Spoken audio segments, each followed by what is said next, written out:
All right, time for the next chapter of Because of Winn-Dixie. Chapter 7. Back when Florida was wild, when it consisted of nothing but palmetto trees and mosquitoes so big they could fly away with you, Miss Franny Block started in, and I was just a little girl no bigger than you, my father, Herman W. Block, told me that I could have anything I wanted for my birthday. Anything at all. Miss Franny looked around the library. She leaned in close to me. I don't want to appear prideful, she said, but my daddy was a very rich man. A very rich man. She nodded and then leaned back and said, and I was a little girl who loved to read. So I told him, I said, Daddy, I would most certainly love to have a library for my birthday. A small little library would be wonderful. You asked for a whole library? A small one, Miss Franny nodded. I wanted a little house full of nothing but books, and I wanted to share them too. And I got my wish. My father built me this house, the very one we're sitting in now. And at a very young age, I became a librarian. Yes, ma'am. What about the bear? I said. Did I mention that Florida was wild in those days? Miss Franny Block said. Uh-huh, you did. It was wild. There were wild men and wild women and wild animals. Like bears? Yes, ma'am. That's right. Now I have to tell you, I was a little Miss Know-it-all. I was a Miss Smarty Pants with my library full of books. Oh, yes, ma'am. I thought I knew the answers to everything. Well, one hot Thursday, I was sitting in my library with all the doors and windows open and my nose stuck in a book, when a shadow crossed the desk, and without looking up, yes, ma'am, without even looking up, I said, is there a book I can help you find? Well, there was no answer, and I thought it might have been a wild man or a wild woman scared of all these books and afraid to speak up, but then I became aware of a very peculiar smell, a very strong smell. I raised my eyes slowly, and standing right in front of me was a bear. Yes, ma'am, a very large bear. How big? I asked. Oh, well, said Miss Franny, perhaps 3 times the size of your dog. Then what happened? I asked her. Well, said Miss Franny, I looked at him and he looked at me. He put his big nose up in the air and sniffed as if he was trying to decide if a little Miss Know-it-all librarian was what he was in the mood to eat. And I sat there. And then I thought, well, if this bear intends to eat me, I am not going to let it happen without a fight. No, ma'am. So very slowly and very carefully, I raised the book I was reading. What book was that? I asked. Why, it was War and Peace, a very large book. I raised it up slowly, and then I aimed it carefully, and I threw it right at that bear and screamed, "Begone!" And do you know what? No, ma'am, I said. He went, but this is what I will never forget. He took the book with him. Nuh-uh, I said. Yes, ma'am, said Miss Franny. He snatched it up and ran. Did he come back? I asked. No, I never saw him again.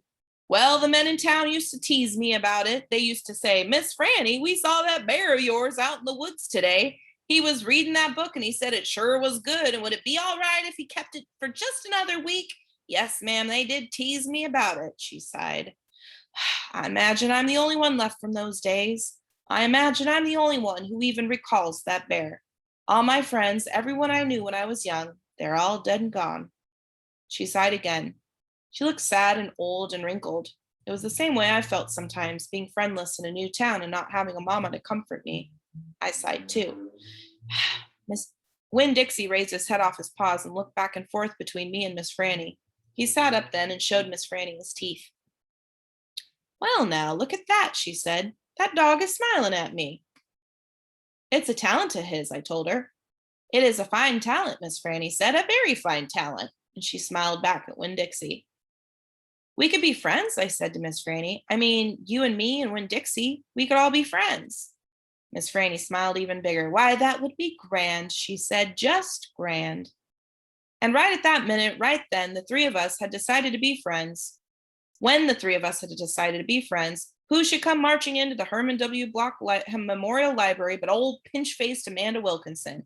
She walked right up to Miss Franny's desk and said, I finished Johnny Tremaine and I enjoyed it very much. I would like something even more difficult to read now because I am an advanced reader. Yes, dear, I know, said Miss Franny. She got up out of her chair. Amanda pretended like I wasn't there. She stared right past me.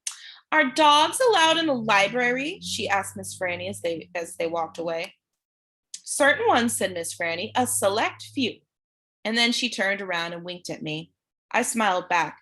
I just made my first friend in Naomi, and nobody was going to mess that up for me, not even old pinch-faced Amanda Wilkinson. Chapter 8. Winn-Dixie's bald spots started growing fur, and the fur that he had to begin with started looking shiny and healthy. And he didn't limp anymore. And you could tell he was proud of looking so good, proud of not looking like a stray. I thought what he needed most was a collar and a leash, so I went into Gertrude's Pets, where there were fish and snakes and mice and lizards and gerbils and pet supplies, and I found a real handsome red leather collar with a matching leash. Winn-Dixie was not allowed to come inside the store. There was a big sign on the door that said, "No dogs allowed." So I held the collar and the leash up to the window, and Winn-Dixie, who was standing on the other side of the window, pulled up his lips and showed me his teeth and sneezed and wagged his tail something furious. So I knew he absolutely loved that leash and collar combination, but it was very expensive. I decided to explain my situation to the man behind the counter. I said, "I don't get a big enough allowance to afford something this fancy, but I love this collar and leash, and so does my dog. And I was thinking that maybe you could set me up on an installment plan." "Installment plan?" said the man. "Gertrude!" somebody screamed in a real irritating voice. I looked around. It was a parrot. She was sitting on top of one of the fish tanks looking right at me. "An installment plan," I said, ignoring the parrot. "You know, where I promise to give you my allowance every week and you give me the leash and the collar now." "I don't think I can do that," said the man. He shook his head. "No, the owner, she wouldn't like that." He looked down at the counter. He wouldn't look at me. He had thick black hair and it was slicked back like Elvis Presley's. He had on a name tag that said Otis. "Or I could work for you," I said. "I could come in and sweep the floors and dust the shelves and take out the trash. I could do that." I looked around Gertrude's Pets. There was sand and sunflower seed shells and big dust balls all over the floor. I could tell that it needed to be swept. Said Otis. Lee looked down at the counter some more. "Gertrude!" the parrot screamed again. "I'm real trustworthy," I said. "I'm new in town, but my daddy is a preacher. He's the preacher at the Open Arms Baptist Church in Naomi, so I'm real honest. But the only thing is, Winn-Dixie, my dog, he would have to come inside with me because if we get separated for too long, he starts to howl something terrible." "Gertrude doesn't like dogs," said Otis. "Is she the owner?" I asked. He finally looked up. He pointed at the fish tank. "That's Gertrude, the parrot. I named her after the owner." "Gertrude's a pretty bird!" screamed Gertrude. "She might like Winn-Dixie," I told Otis. "Almost everybody does. Maybe he could come inside and meet her. And if the two of them get along, then could I have the job?" "Maybe," Otis mumbled. He looked down at the counter again. So I went and opened the door, and Winn-Dixie came trotting on inside the store.